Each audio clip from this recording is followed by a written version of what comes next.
Close your eyes for a moment, or rather, keep them open, and picture the ocean. Not the ocean as we know it today, calm and mapped and measured to the inch, with satellites watching every vessel from above, and coast guards standing ready at the edges of every continent. No, picture the ocean as it was in the year 1600, an ocean that had no bottom, as far as most men were concerned, an ocean that swallowed ships whole and returned nothing, not the timber, not the cargo, not the names of the men aboard, an ocean that belonged, in every practical sense, to whoever was brave enough or desperate enough to sail it. This was the world into which the East India Company was born, and it is important, truly important, that we understand this world before we speak of the company itself, because the East India Company was not simply a business. It was not simply a fleet of ships. It was a response, a calculated, extraordinary, and ultimately world-altering response to a planet that was coming apart at the seams with possibility and with danger in equal measure. The late 1500s were a time of breathtaking ambition. The age of exploration had already cracked the world open like an egg. Columbus had reached the Americas. Vasco da Gama had navigated around the tip of Africa and arrived on the shores of India. Ferdinand Magellan's expedition had, for the first time in human history, sailed entirely around the globe.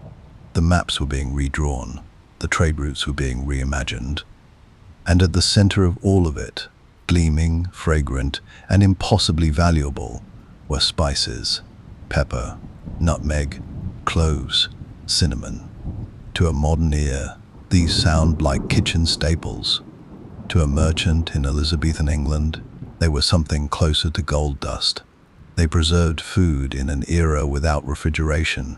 They masked the smell of rot. They were medicine, currency, and status symbol all at once.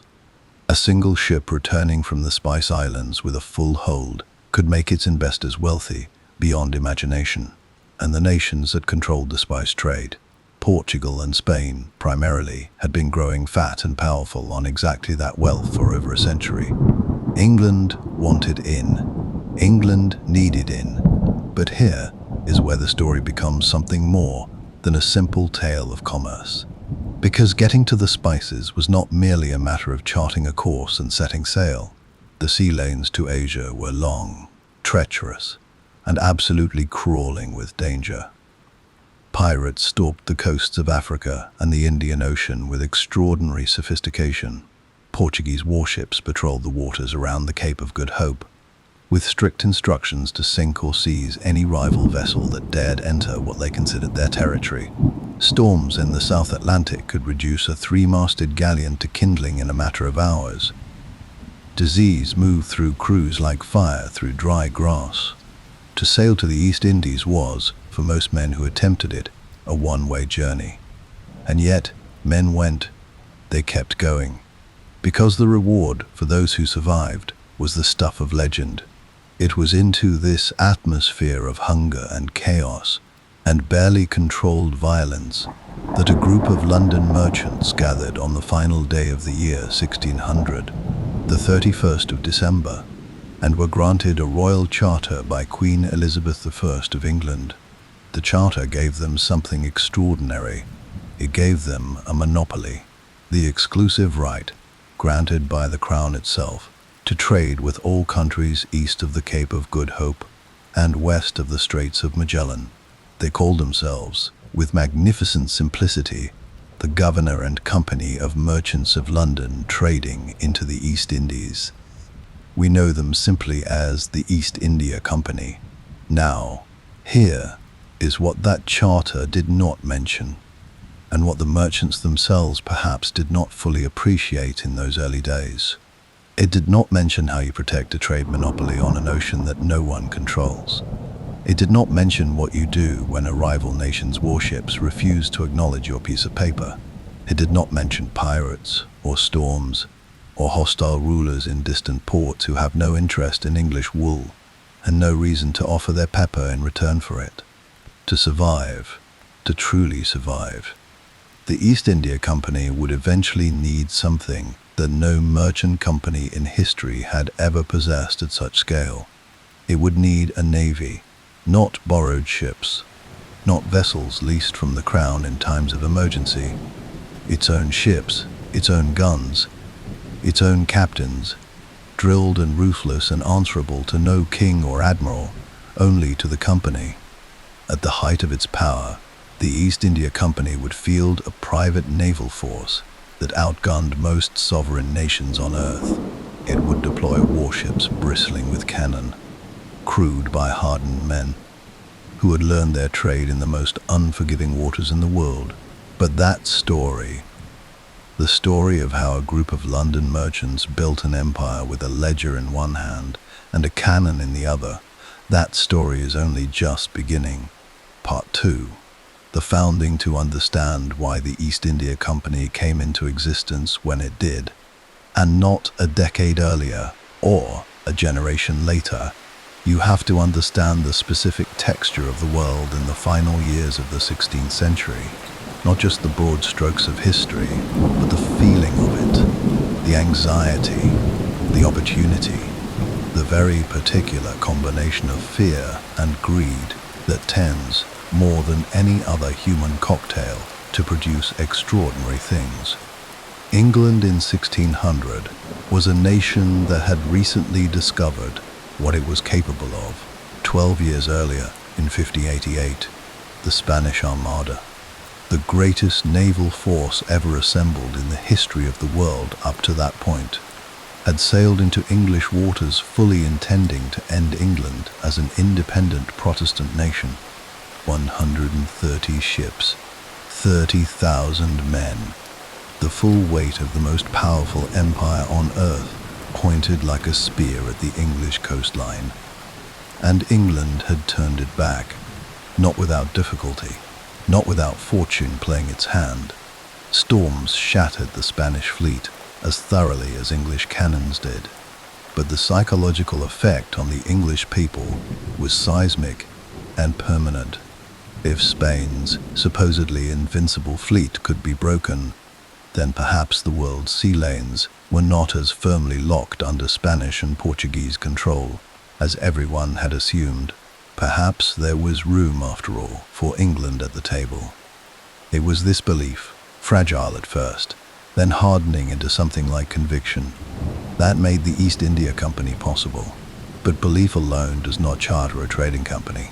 For that, you need men, specific men with specific ambitions and specific amounts of money to risk.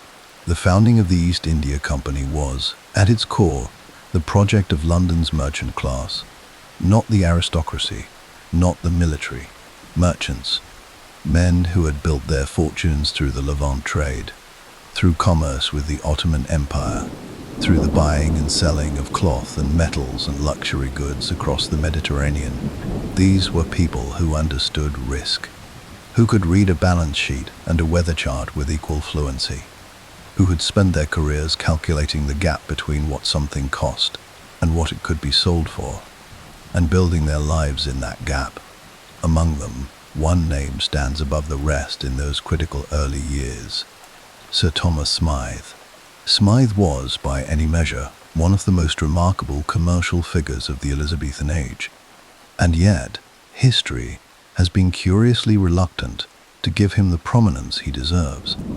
He was the son of a customs collector, which meant he grew up at the precise intersection of trade and governance, understanding from childhood how commerce and power fed each other. By the time he reached middle age, he had served as a merchant, a diplomat, and a political operator of considerable skill. He would go on to become the first governor of the East India Company, and in that role he would shape its early character more decisively than perhaps any other single individual. Smythe understood something that many of his contemporaries did not, that the East Indies trade could not be conducted the way English merchants had conducted business before. The distances were too vast, the dangers too numerous. The capital required too large for any single investor to bear. What was needed was something new. a pooling of resources on a scale England had never attempted, a joint stock model where many investors contributed funds in exchange for a proportional share of whatever profits, if any, came back. It was a simple idea. It was also, in the context of its time, a revolutionary one. The original list of investors who subscribed to the company's first voyage reads like a census of Elizabethan London's commercial elite. 218 men in total. Merchants, aldermen, a scattering of minor aristocrats, a few figures connected to the court. Together, they raised the sum of 68,373, a figure that sounds modest by any modern standard, but which represented, in the year 1600, an almost staggering concentration of private capital behind a single enterprise. Each man who put his name and his money to that list was making a bet that ships could be built strong enough and navigated skillfully enough to reach the Indian Ocean and return. A bet that the Portuguese, who had been monopolizing the spice trade for a century, could be outmaneuvered or outfought. A bet that somewhere at the end of a very long, very dangerous ocean voyage, there were rulers willing to trade, goods worth having, and profits large enough to justify everything it had cost to get there. It was, by any rational measure, an enormous gamble.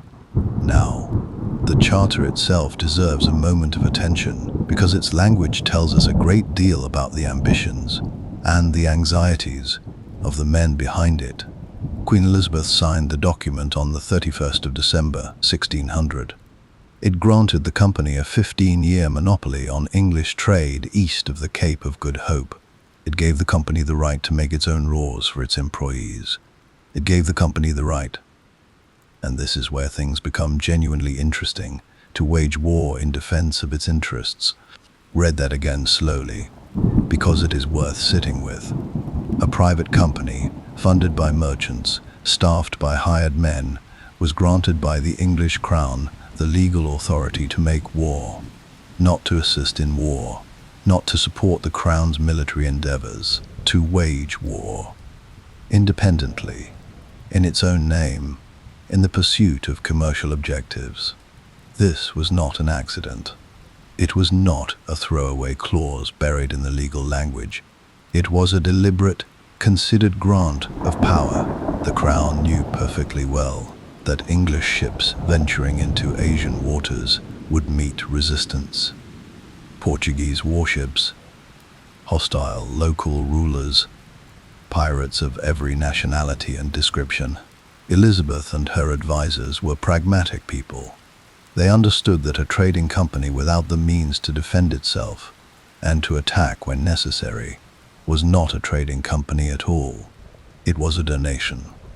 And so, from the very first day of its existence, the East India Company was something more than a business. It was a state within a state, an entity with commercial goals and military means, answerable in theory to the Crown, but in practice, especially in the vast distances of the Indian Ocean, answerable largely to itself. The climate into which those first company ships sailed was, to put it gently, contested. The Indian Ocean of 1600 was not a lawless place, but the laws that governed it were shifting, overlapping, and frequently enforced at gunpoint. The Portuguese Estado da India had spent the better part of a century establishing a network of fortified trading posts stretching from East Africa to Goa to Malacca. They had done this with extraordinary violence, bombarding ports, seizing ships, and executing rival traders with a ruthlessness that shocked even by the standards of the age. They did not consider the Indian Ocean a shared commons. They considered it their ocean, and they had the guns to argue the point. Meanwhile, the great Asian trading networks that had existed for centuries, Arab merchants, Indian traders, Chinese junks moving through the straits of Southeast Asia, continued to operate, adapting as they always had to the presence of new and aggressive players. The Mughal Empire, which at this moment controlled most of the Indian subcontinent, was a civilization of incomprehensible wealth and sophistication.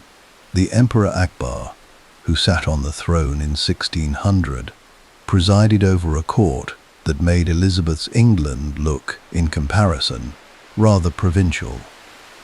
The Mughals did not need English wool. They did not need English anything particularly.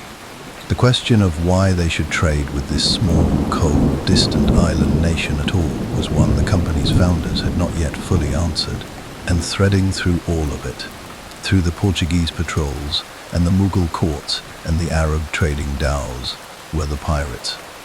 The word piracy, in the context of this era, requires some careful handling, because the line between a pirate and a privateer, between an outlaw and a state-sanctioned raider, was almost entirely a matter of paperwork. Francis Drake, who had circumnavigated the globe between 1577 and 1580, plundering Spanish ships across 2 oceans in the process, was a pirate by Spanish definition and a national hero by English definition. The difference was a letter of marque from the crown. The violence was identical. What this meant practically was that the waters the company intended to sail were populated by men who had no particular ideological objection to taking a richly loaded English merchantman and helping themselves to its contents. Some of them were freelancers. Some of them were operating with the tacit blessing of rival governments. Some of them were former company employees who had decided the mathematics of theft were more reliable than the mathematics of trade. The company knew all of this when they loaded their first ships. They knew it, and they went anyway. The first fleet, 5 ships, carrying a crew of 500 men, commanded by a veteran sailor named James Lancaster, departed from Woolwich on the Thames in the spring of 1601. Lancaster was an experienced man who had already sailed to the East Indies once before, under private commission, and who had returned with enough knowledge of the route and the trade to make him the obvious choice for this historic first voyage. He carried with him letters from Queen Elizabeth, written in carefully diplomatic language, addressed to rulers whose names most of his crew could not pronounce. He carried silver, because the company had already discovered that there was little else the East desired from England. He carried cannon, because he was not naive, and he carried, tucked somewhere among the provisions and the paperwork and the personal belongings of 500 men, the collective hope of 218 investors who were waiting in London to discover whether their enormous gamble would pay off. The world was watching, even if the world did not yet know what it was watching. The East India Company had begun. Part 3. The First Voyages. There is a particular kind of courage that history tends to overlook, not the courage of the battlefield, which is loud and sudden and witnessed by other men who will later write it down, but the quieter, stranger courage of simply climbing into a wooden ship at the edge of the known world and pointing its bow toward the horizon, toward waters you have heard described but never seen, toward ports whose languages you do not speak and whose rulers have no particular reason to receive you warmly, toward a journey that will take the better part of 2 years if you survive it at all. This was the courage of James Lancaster's men in the spring of 61.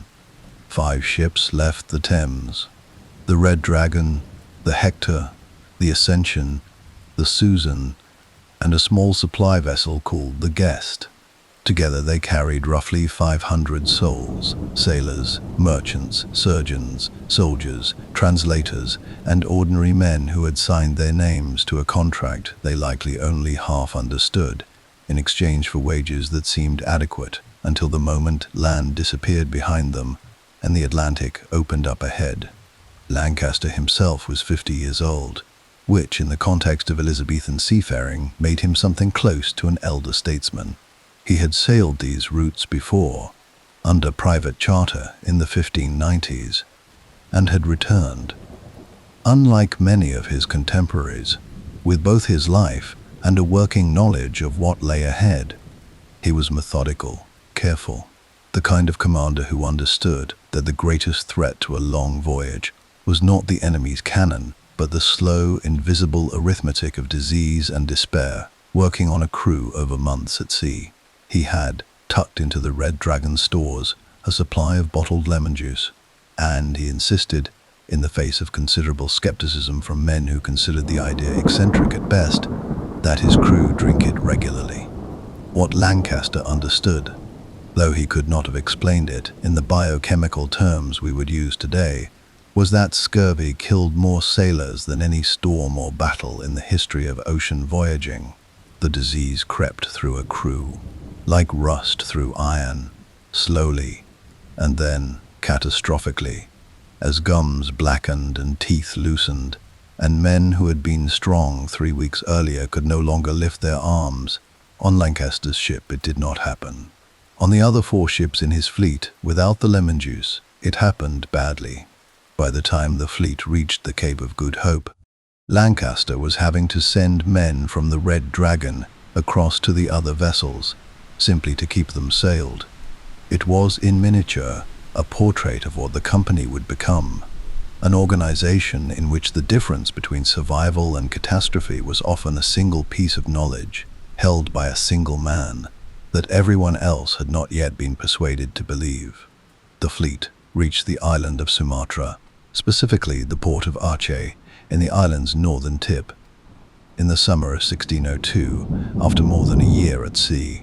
Here, Lancaster made his first diplomatic contact with an Asian ruler, presenting himself at the court of the Sultan Alauddin Riayat Shah, with Queen Elizabeth's letter tucked carefully under his arm.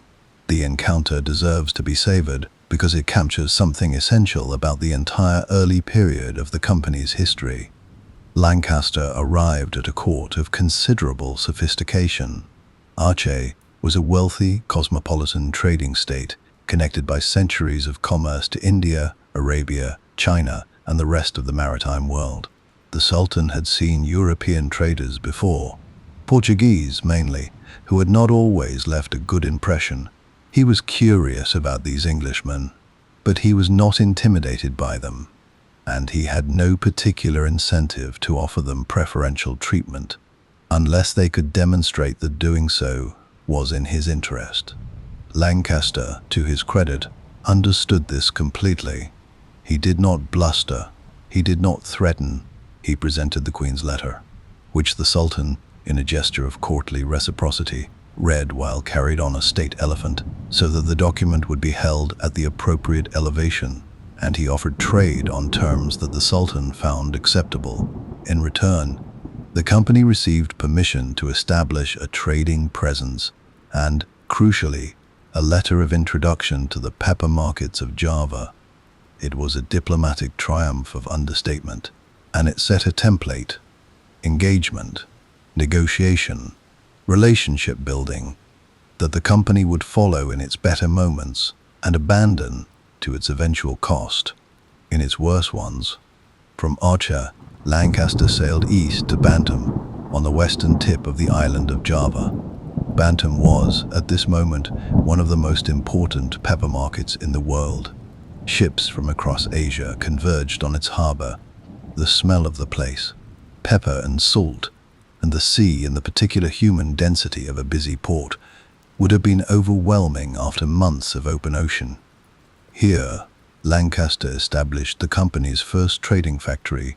The word factory, in this context, meant not a place of manufacture, but a place of commerce, a warehouse and counting house combined, staffed by a small group of company factors, agents, who would remain behind when the fleet departed, maintaining the company's presence, building relationships with local merchants, and accumulating the pepper and spices that the next fleet would come to collect. Leaving men behind was, of course, an act of considerable faith. The factors at Bantam were far from any English authority, surrounded by a city they didn't fully understand, subject to local laws and local politics, and the constant threat of disease in a climate their bodies were entirely unprepared for. Many of them would not survive their posting, but those who did built something, a foothold, a presence, a beginning.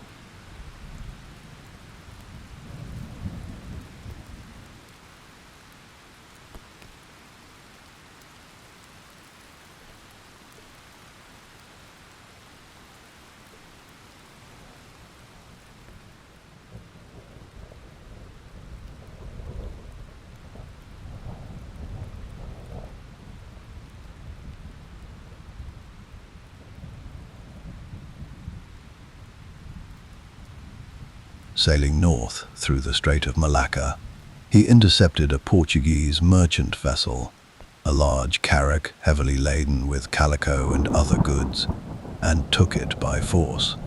The seizure was, legally speaking, an act of war against a rival nation.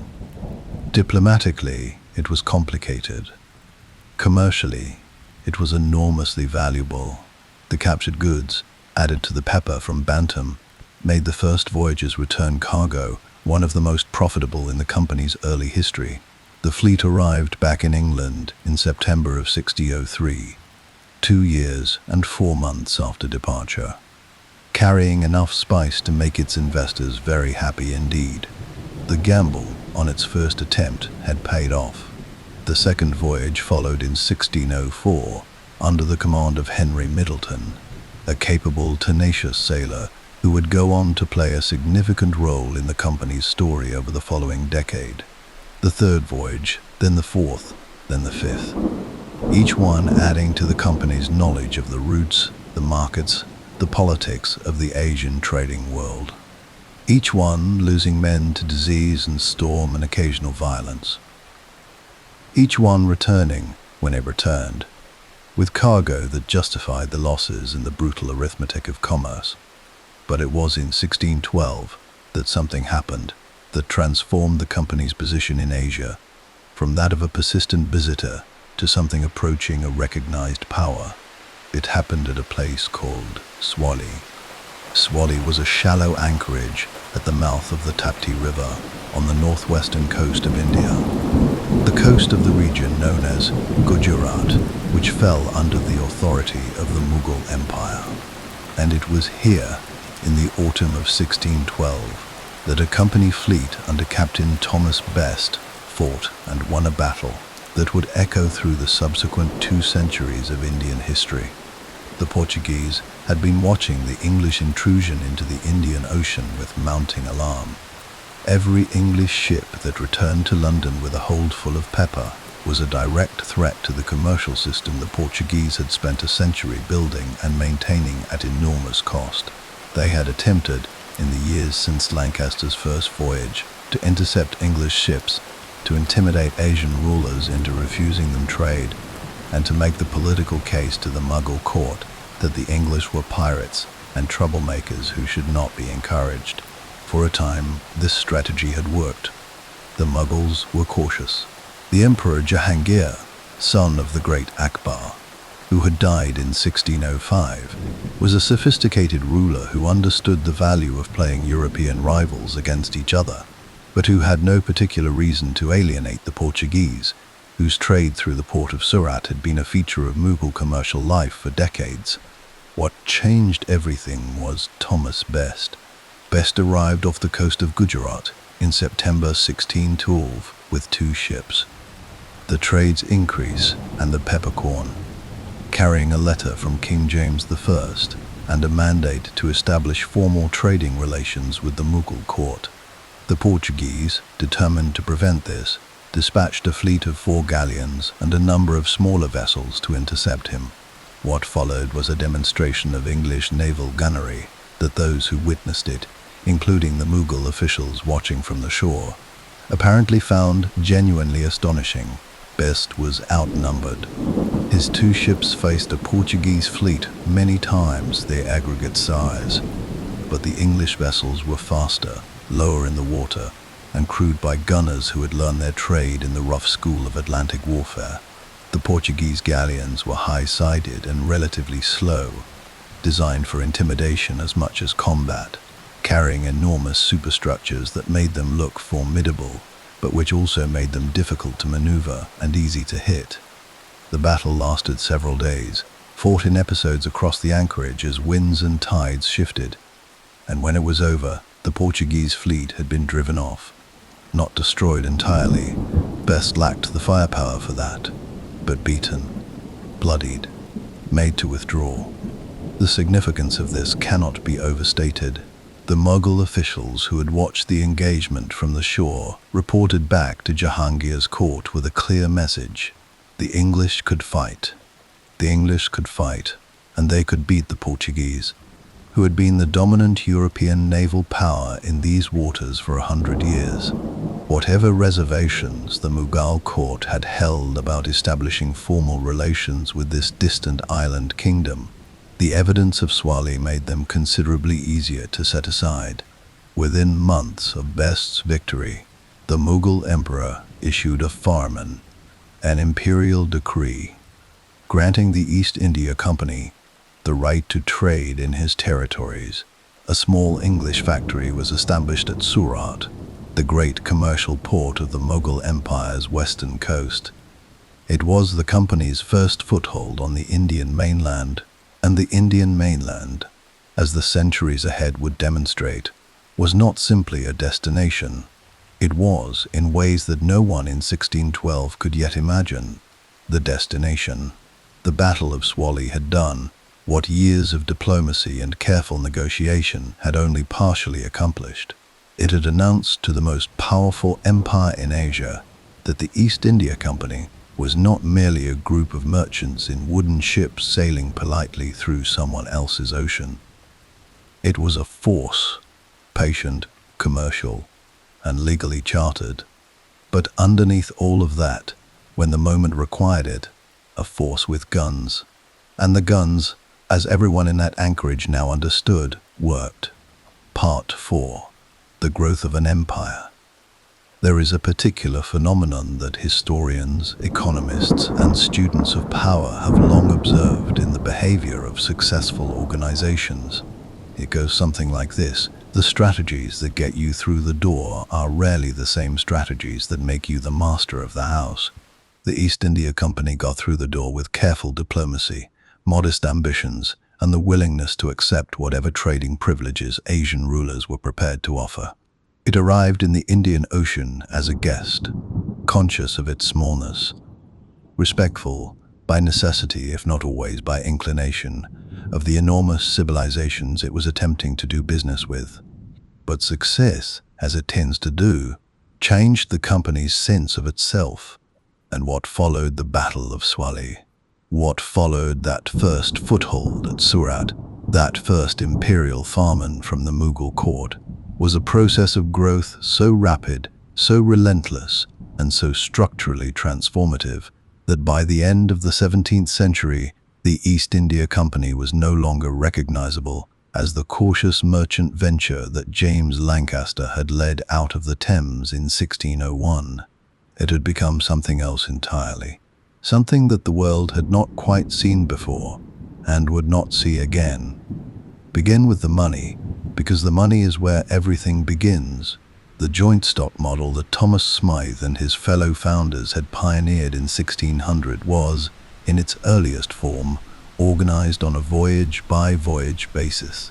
Investors subscribed for a specific expedition, profits were distributed when the ships returned, and the books were closed. It was essentially a series of individual bets, each one placed independently of the last. This worked well enough in the early years, when the primary objective was simply proving that the route was viable and the trade was profitable. But as the company's operations expanded, as it began maintaining permanent factories across Asia, fielding multiple fleets simultaneously, employing factors and soldiers and surgeons in a dozen different ports, the old model became inadequate. You cannot run a permanent commercial empire on a series of one-off investments. The capital requirements are too large, the time horizons too long, the operational complexity too great. And so, in 1613, the company took a decisive step.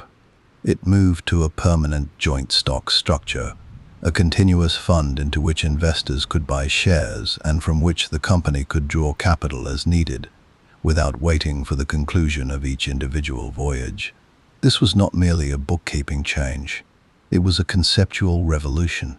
It created, for the first time in English commercial history, something that functioned like a modern corporation, an entity with continuous existence, transferable ownership, and a life independent of any individual investor or manager.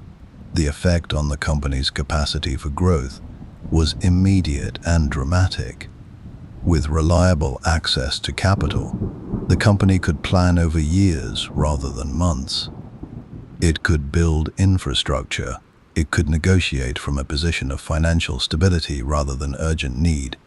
It could, crucially, begin to think about the future in a way that short-term ventures never could.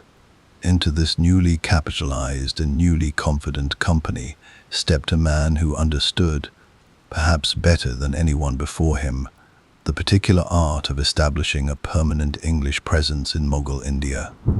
His name was Sir Thomas Roe, and he arrived at the court of Emperor Jahangir in January of 1606 as England's first official ambassador to the Mughal Empire. Roe was a remarkable figure, educated, eloquent, deeply curious about the world he found himself in, and possessed of a diplomatic intelligence that allowed him to navigate the extraordinary complexity of the Mughal court without either humiliating himself or compromising his objectives. He was also, to his considerable credit, honest with himself about England's position. He understood that the Mughal Empire was not an equal party in some theoretical negotiation between comparable powers. It was, by every measurable standard, vastly wealthier, more populous, and more militarily powerful than England. The entire revenue of the English crown was, at this moment, smaller than the annual income of a single Mughal provincial governor. Roe's genius was in turning this asymmetry into a strategy. Rather than attempting to extract formal treaty rights by bluster or pressure, Roe made himself useful. He attended court. He engaged with Mughal nobles on their own terms. He offered knowledge, entertainment, curiosity, the things that Jahangir, who was genuinely intellectually engaged and famously fond of European curiosities, actually valued. He painted a portrait of England, not as a rival power demanding concessions, but as a distant, interesting, commercially useful partner whose presence benefited the empire. It worked. Not perfectly, and not quickly. Roe spent 3 years at the Mughal court, and the formal treaty he had hoped for never materialized in quite the terms he wanted. But the relationship he built, the permissions he secured, and the understanding he developed of how to operate within the Mughal political system gave the company something more durable than any single document, a framework, a way of doing business in India that acknowledged Indian realities rather than attempting to override them, in a letter that has survived, and that anyone serious about understanding the East India Company should read. Roe offered his employers a piece of advice that was, in its clarity and its foresight, almost startling.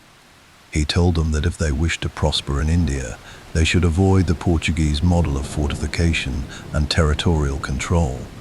They should, he wrote, pursue trade and profit. They should fight by sea, not land. They should make themselves commercially indispensable rather than militarily dominant. It was wise counsel. And the company, for a generation, largely followed it.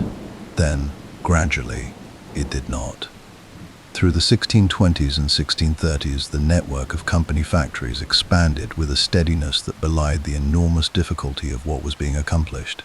Surat remained the primary hub on the western coast of India, the gateway to the Mughal heartland, the port through which the most valuable Indian textiles and the most important Persian trade flowed. But the company was also pushing eastward and southward, and in 1639 a company agent named Francis Day negotiated a lease of land on the southeastern coast of India from the local Nayak ruler. On this strip of land, sandy, somewhat unpromising, pressed between the sea and a lagoon, the company built a fortified trading post. They called it Fort St. George. The settlement that grew around it they called Madras. It would become one of the great cities of India. Around the same time, far to the northeast, company traders were probing the complex waterways of the Ganges Delta, seeking access to the extraordinary textile wealth of Bengal. Bengali cotton and silk were among the most prized fabrics in the world. sought not just by European buyers but by the wealthy consumers of Persia, Arabia, and the Ottoman Empire. Getting to them and getting them out required navigating one of the most logistically challenging river systems on Earth. But the company was patient, and the profits justified the patience. The third great anchor of what would eventually become the company's Indian empire was Bombay. And the story of how Bombay came into English possession is one of the more extraordinary footnotes in the history of royal finance. In 1661, the Portuguese princess Catherine of Braganza married the newly restored English King Charles II as part of her dowry, a kind of diplomatic gift from Portugal to England. Sealed in the contract of a royal marriage, Portugal handed over the islands of Bombay. The English crown thus found itself in possession of a magnificent natural harbour on the western coast of India, in a location of extraordinary strategic value, without having fired a single shot to obtain it.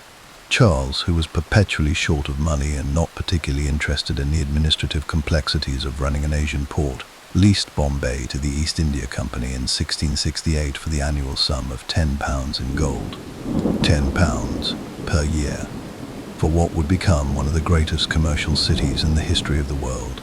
The company, to its considerable credit, recognized immediately what it had been given. Under the governance of Gerald Auger, who administered the settlement through the 1670s, Bombay was transformed from a collection of low-lying islands into a functioning city. Auger built walls and docks and a courthouse. He invited merchants of every religion and nationality to settle: Hindus, Muslims, Parsis, Jews, Armenians, creating from the beginning a commercial cosmopolitanism that would define Bombay's character for centuries. He built warehouses and a mint.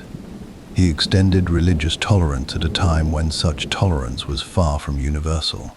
He also, and here we arrive at something central to the company's story, began to build up the city's defenses in a way that went decisively beyond the requirements of mere commercial protection. Because by the 1670s the company had begun to change its mind about Thomas Roe's advice. The change was driven, more than by any other individual, by a man named Josiah Child. Child was a merchant of formidable intelligence and even more formidable ambition, who became the dominant figure in the company's governance through the 1680s and into the 1690s. He was not a romantic. He had no particular interest in the cultures of Asia, no curiosity about Mughal court poetry or Hindu philosophy. What he had was an absolutely clear-eyed vision of what the company was and what it could become, and a willingness to pursue that vision with a ruthlessness that his predecessors had generally avoided. Child looked at the company's position in India and saw vulnerability. The factories at Surat, at Madras, at the new settlements in Bengal, all of these existed at the pleasure of Asian rulers. They could be revoked. They had been disrupted before, during periods of Mughal displeasure, and they would be disrupted again. The company's commercial empire was, in Child's view, built on sand, on relationships and permissions, and the goodwill of rulers who had no structural reason to continue extending it. What the company needed, Child argued, was not goodwill. It was power, real power, territorial power, the kind that did not depend on any emperor's farman or any local ruler's willingness to cooperate. He articulated this vision with startling explicitness. He wanted the company, he wrote, to be the foundation of a large, well-grounded, sure English dominion in India for all time to come. Not a trading post. A dominion. This was a word with a weight to it that everyone who read it understood. Child was not talking about commerce. He was talking about empire. The immediate results of Child's aggressive posturing were not encouraging. In the late 1680s, he pushed the company into a direct military confrontation with the Mughal Empire. A catastrophically misjudged adventure that resulted in the company's factories being seized, its representatives imprisoned, and its president in Surat reduced to writing the most abject letter of apology in the history of English diplomacy, begging the Mughal Emperor Aurangzeb for forgiveness and the restoration of trading rights. It was a humiliation, complete and unambiguous. But here is the thing about institutions that have money and time on their side. They can absorb humiliations that would destroy lesser entities. They can apologize, retreat, rebuild, and return. And the company did exactly that. Child's adventure failed. His vision did not die with it. In 1690, a company agent named Job Charnock sailed up the Hooghly River in Bengal and established a trading post at a village on its eastern bank. The location was swampy, mosquito-ridden, prone to flooding, and in almost every physical respect, an uninviting place to build anything. Charnock's choice of site has puzzled historians ever since, and Charnock himself died there within 3 years. The settlement survived him. Within a decade, the company had built a fort on the riverbank, Fort William, named for the new English king. The city that grew around it was named Calcutta, with Bombay on the west coast, Madras on the southeast, and Calcutta in the northeast. The company now had 3 great anchors on the Indian subcontinent, 3 presidencies, each with its own governor and council, each with its own garrison, its own court, its own increasingly elaborate administrative apparatus. The company had not yet become a territorial power in the full sense. The Mughal Empire still loomed over the subcontinent, still technically sovereign over the regions where the company operated. But the Mughal Empire was changing. Aurangzeb, who had proved such an implacable opponent of Child's military adventurism, died in 1707 after a reign of nearly 50 years that had stretched the empire to its limits and begun the process of its fragmentation. After his death, the Mughal state began to dissolve, slowly, and then with increasing speed, into a mosaic of competing regional powers, none of them strong enough to fill the vacuum that the empire's weakening created. Into that vacuum, the company was perfectly positioned to step. But we must not rush past the Navy, because the Navy is what made all of this possible, and the Navy deserves its proper moment. From the earliest voyages, the company had understood that its ships were not merely transport vessels. They were weapons. The conversion of a merchant fleet into a fighting force was not a secondary consideration. It was, from Swally onwards, a primary one. The company's vessels were built or modified with gun decks. Their captains were trained in naval tactics. Their crews included soldiers as well as sailors. Over the course of the 17th century, the company's merchant fleet evolved into something that began to look remarkably like a professional navy. The vessels grew larger and more heavily armed. The East Indiaman, the great ship type that became synonymous with the company, was a vessel of extraordinary power, typically displacing 500 to 800 tons, carrying between 30 and 60 guns, and crewed by men who knew perfectly well that any voyage might require them to fight. The company also maintained a dedicated naval force, known from 1686 onwards as the Bombay Marine, which served as a permanent fighting fleet based out of the western Indian coast. The Bombay Marine was tasked with protecting company shipping, suppressing piracy in the Arabian Sea and the Gulf, and providing military support to company operations on land. It would eventually evolve, in the 19th century, into the Royal Indian Navy, a lineage of naval power stretching in a direct line from those first armed merchantmen that Lancaster had led out of the Thames. And here is where the company's story intersects with the larger story of England's rise as a maritime power, because the company and the English Navy were not separate institutions developing in parallel. They were deeply, intimately, continuously interconnected. The company trained sailors. The Navy drew from that pool of trained men. The company developed shipbuilding techniques, navigation methods, and logistical systems that the Navy adopted and adapted.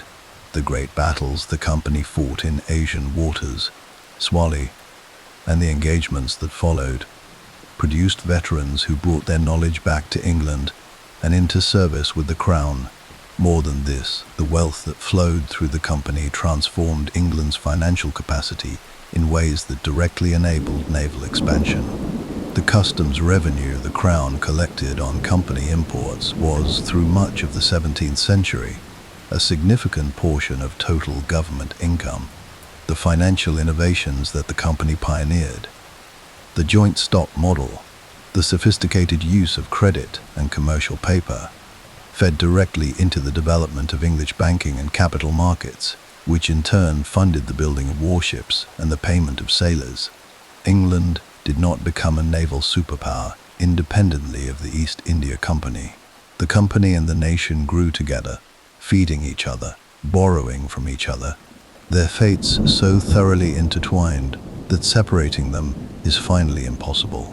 By the closing years of the 17th century, the company had also navigated, not without difficulty, the political turbulence of the English Civil War, the interregnum, the restoration of Charles II, and the glorious Revolution of 1688 that brought William of Orange to the English throne. Each political convulsion had threatened the company's royal charter. Each had been survived through a combination of political agility, judicious bribery, and the simple fact that the company had by now become too commercially important to the English economy to be easily dismantled. In 1698, under intense political pressure from merchant rivals who resented the monopoly, a competing organization, the English Company trading to the East Indies, was chartered by Parliament. For a decade, two English East India companies operated simultaneously, competing with each other and weakening both. Then, in 1709, they merged under the name that would endure, the United Company of Merchants of England trading to the East Indies, stronger for the consolidation, wealthier, more politically embedded than ever, and increasingly, almost inevitably, looking at the fragmenting Mughal Empire across the water and asking a question that would have seemed absurd to Lancaster, to Rowe, even to the audacious Josiah Child in his most grandiose moments. Not, how do we trade with India, but, could we govern it? The answer, as history would demonstrate with terrible and magnificent thoroughness, was yes. But governance required something beyond ships and factories and carefully negotiated trading rights. It required soldiers, administrators, the willingness to involve itself in the internal politics of Asian states, not as a guest seeking permission, but as a power seeking advantage. It required, in other words, a transformation so complete that the company of 1750 would have been almost unrecognizable to the company of 1600. The men who had subscribed their money on the 31st of December in the year 1600 gathered in a London counting house, dreaming of pepper and profit. They could not have imagined what their venture would become. They could not have imagined the armies, the territories, the courts of law and revenue systems and military campaigns that lay ahead. They were merchants. They wanted to buy spices and sell them at a profit.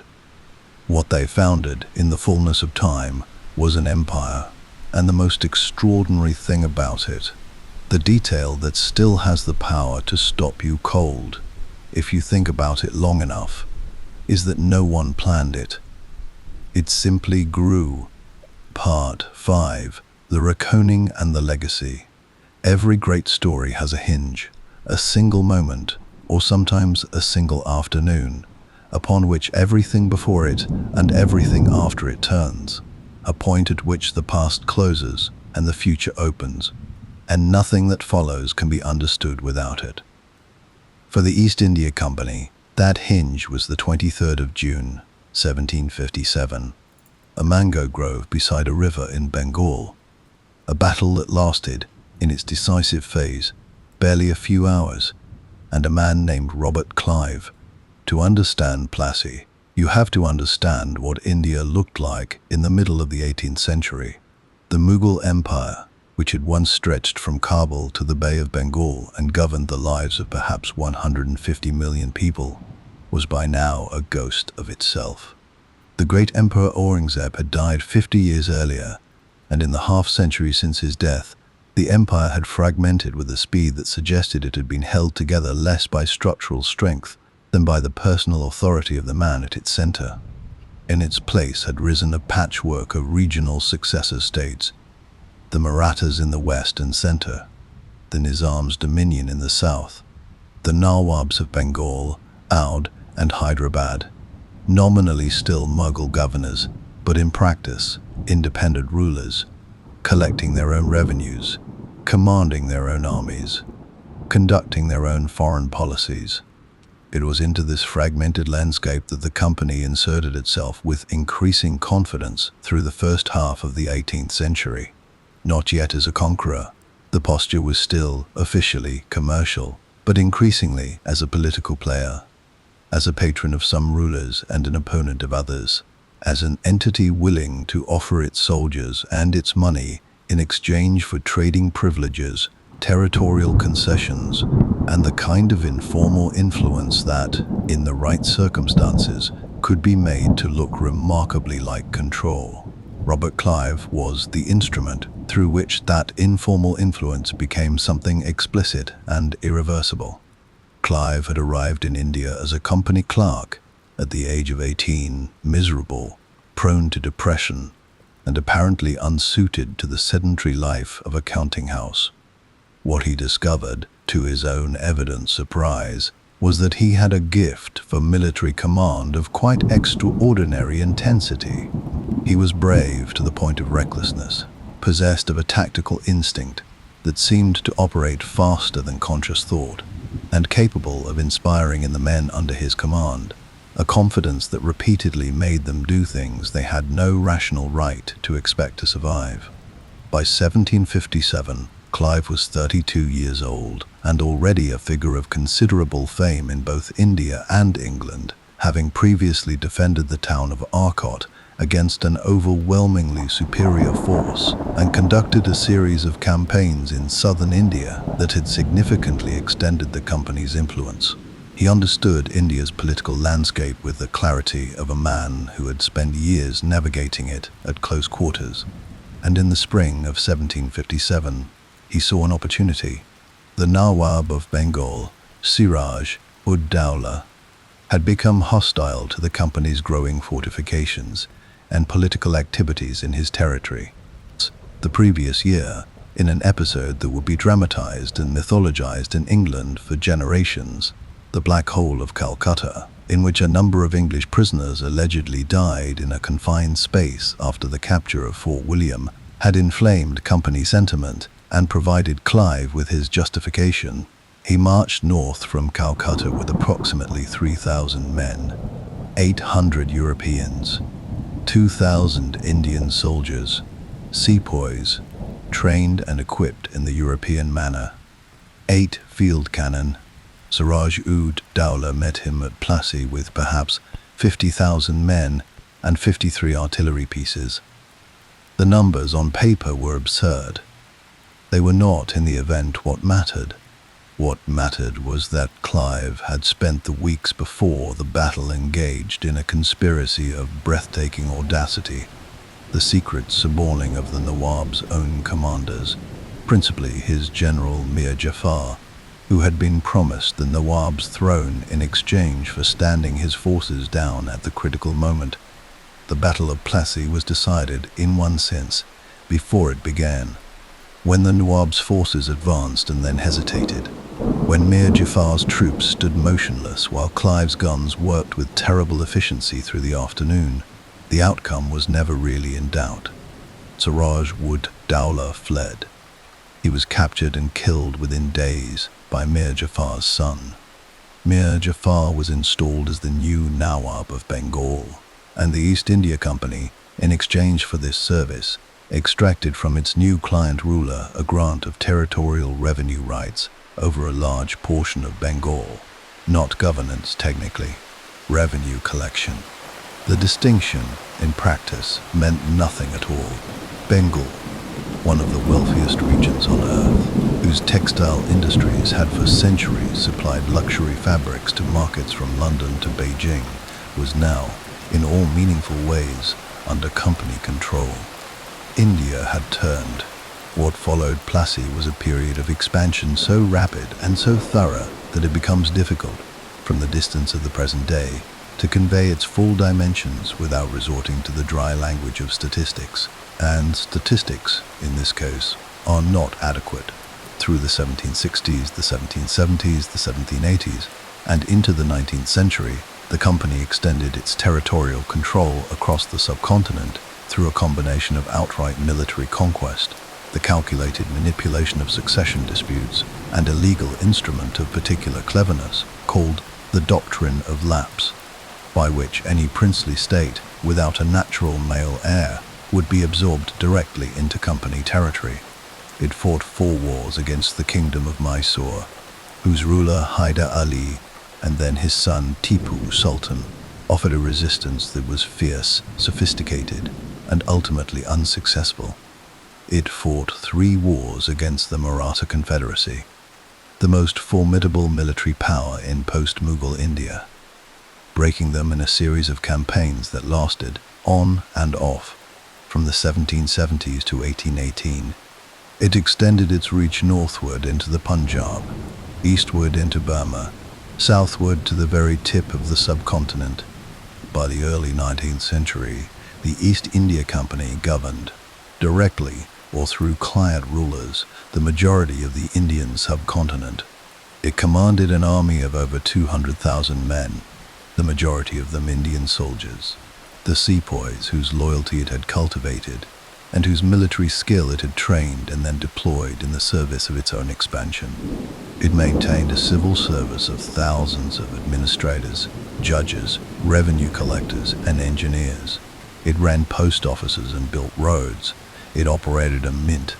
It collected taxes from perhaps 150 million people.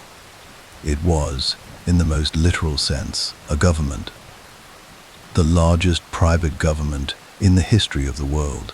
But there is a shadow that falls across all of this, and it would be a failure of both honesty and historical responsibility to pass over it with only a gesture. The wealth that flowed through the company was not conjured from nothing.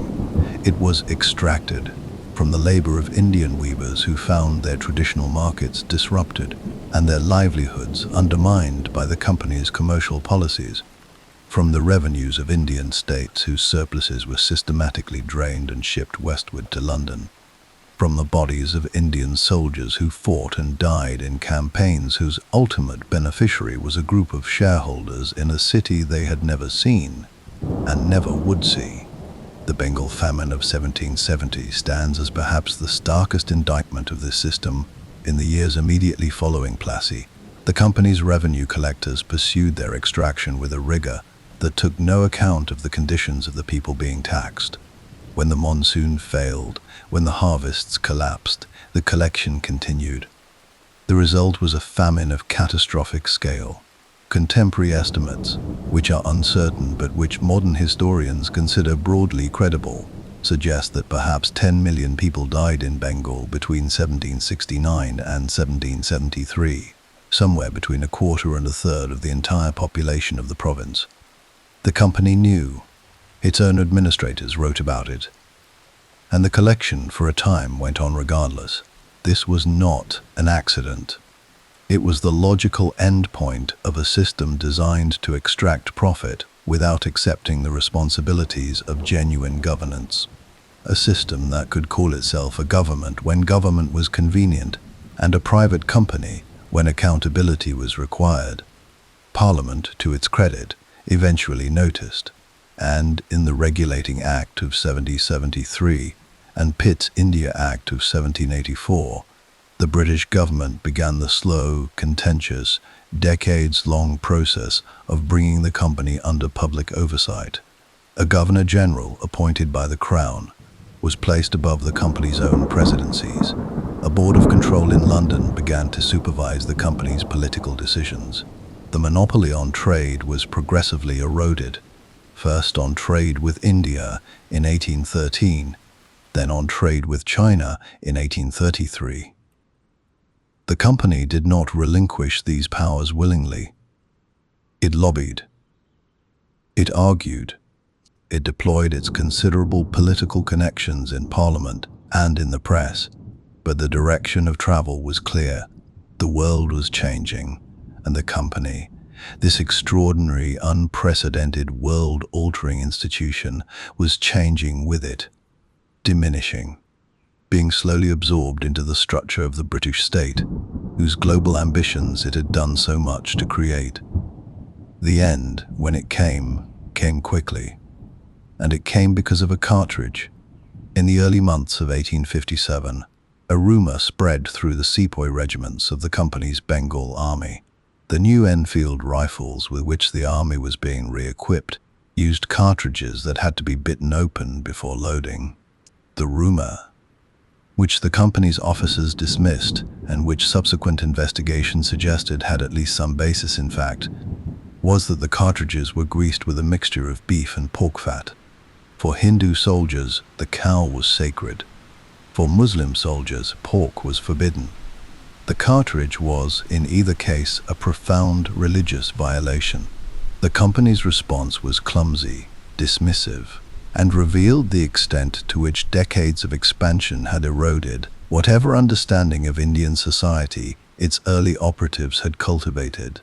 The result was the explosion of a rebellion that had been building beneath the surface for a very long time. In May of 1857, sepoys at the garrison town of Meerut mutinied, killed their British officers, and marched on Delhi. The rebellion spread with terrifying speed across northern and central India, drawing in not just soldiers but dispossessed princes, landlords who had lost their estates to the doctrine of lapse, and ordinary people whose accumulated grievances against company rule had reached a breaking point. The fighting was brutal on both sides. Atrocities were committed by both sides. The sieges of Cawnpore and Lucknow became, in British memory, defining episodes of heroism and horror in proportions that were always more complicated than the mythology suggested. It took the company more than a year to suppress the rebellion. It never recovered from it. In August of 1858, the British Parliament passed the Government of India Act. The East India Company was dissolved. Its armies were transferred to the Crown. Its territories became the direct possession of the British government.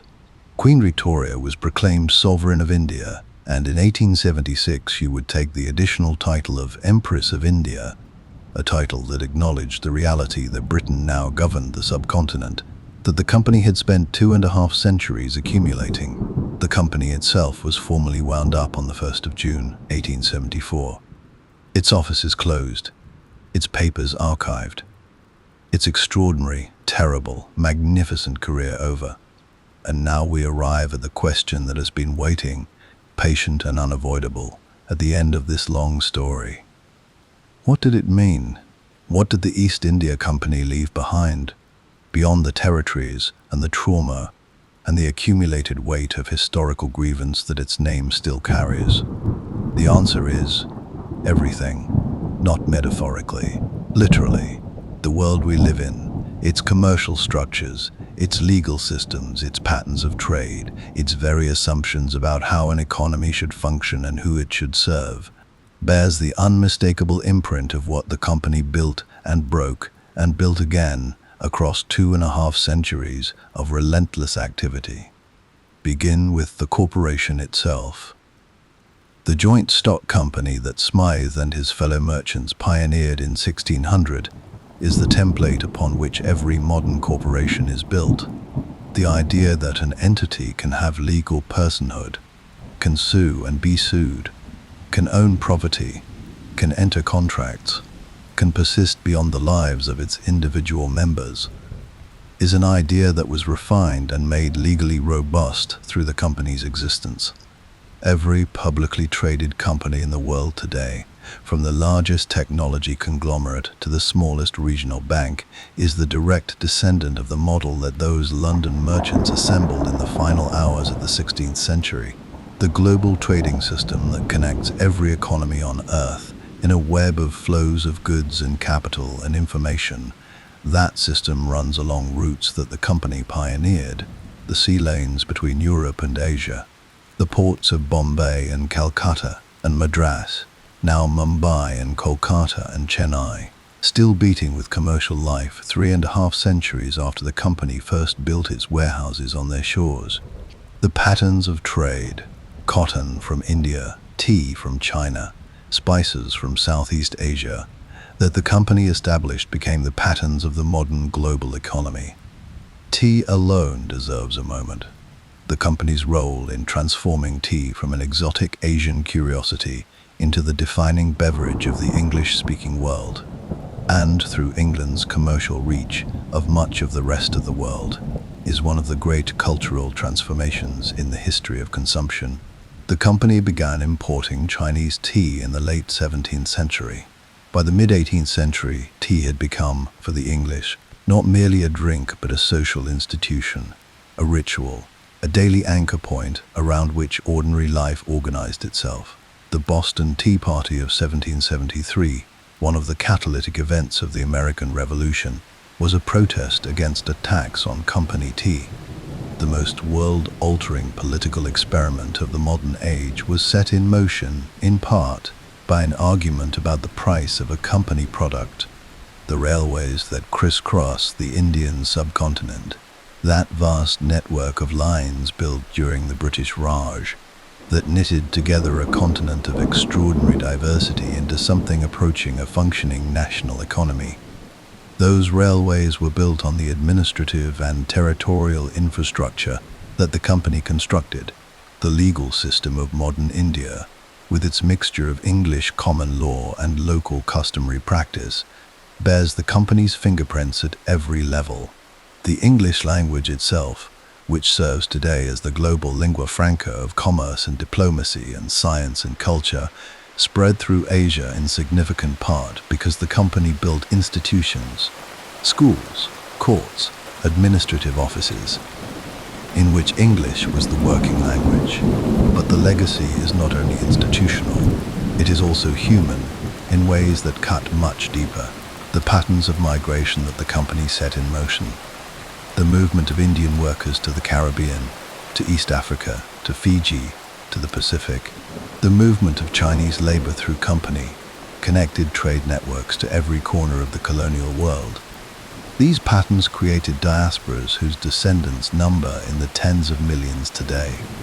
Families whose histories were fractured by the commercial imperatives of a private company, who rebuilt themselves in new lands, who carried their languages and their religions and their cuisines and their memories into societies that were permanently altered by their presence. The opium trade, one of the darkest chapters in the company's story, cast a shadow that fell far beyond the 18th and 19th centuries. The company cultivated opium in Bengal and sold it into China, over the explicit objections of the Chinese government. Because the trade solved the company's perennial problem of finding something that China would actually accept in exchange for the tea and silk and porcelain that Europe desperately wanted. The result was a public health catastrophe in China of enormous scale, the undermining of the Qing dynasty's authority, 2 opium wars, the forced opening of Chinese ports to Western trade, and a humiliation so deep in the Chinese national memory that its effects are still felt in the country's relationship with the West today. None of this was unforeseeable. Some of it was foreseen and pursued regardless. And yet, and this is the tension at the heart of the company's story, the tension that makes it genuinely complex rather than simply damnable. The company also, in ways that cannot be wished away, connected the world. Not benevolently, not equitably, not in ways that distributed its benefits fairly between the people who created the wealth and the people who collected it, but it connected the world nonetheless. It created channels of communication and commerce between societies that had previously known each other only dimly, through rumor and travelers' tales. It forced, violently, exploitatively, but irrevocably, a confrontation between civilizations that produced, in the long run, exchanges of knowledge and culture and technology whose consequences are still unfolding. The natural sciences of the 18th and 19th centuries were transformed by what company employees, surgeons, administrators, curious amateurs, observed and collected and sent back to London. The botanical knowledge of Asia entered European science through company channels. The linguistic scholarship that produced the first systematic studies of Sanskrit, Persian, and the other languages of Asia was in large part the work of company men. The discipline of Indology, the academic study of Indian history, literature, and philosophy, was born in Company Calcutta. These are not justifications for what the company did, they are complications. And it is in the complications that the true historical weight of this institution resides. The East India Company lasted, from its founding charter to its final dissolution, 274 years. It was, for most of that span, the single most powerful commercial organization in human history. It shaped the contours of the modern world more thoroughly than any other private institution before or since. It created the template for the multinational corporation, the model for globalized trade, and the infrastructure of the largest empire the world had ever seen.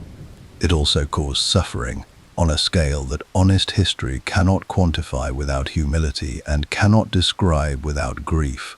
To understand the modern world, its inequalities and its connections, its legal systems and its trade routes, its lingering colonial tensions, and its extraordinary material abundance, you have to understand the East India Company, not because it was the only force that shaped the world we inhabit, but because it was the first to do so at truly global scale. Because it was the proof of concept, the demonstration that a private organization, armed with capital and cannons and a charter, could reach across oceans and continents and alter the course of civilizations. The company is gone. Its offices closed more than a century and a half ago. Its ships are timber and rust and sediment at the bottom of various oceans. The men who sailed them are names in ledgers that researchers still occasionally uncover in archives. But the world they made, the globalized, commercially interconnected, unequal, striving, arguing, trading world, is the world we live in.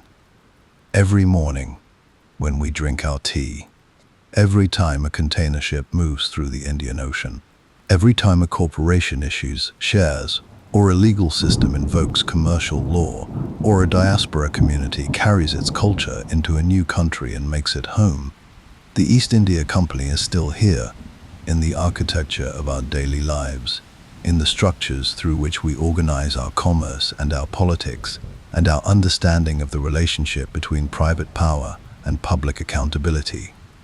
It is still here, and perhaps that is the most astonishing thing of all. Not that it rose, not that it ruled, but that 2.5 centuries after it first set sail, after all the voyages, the battles, the famines, the triumphs, the crimes, the transformations, a group of London merchants who gathered on a winter's day in the year 1600 are still, in ways they could never have imagined and would likely never fully comprehend, shaping the world. The story of the East India Company is over. Its consequences are not.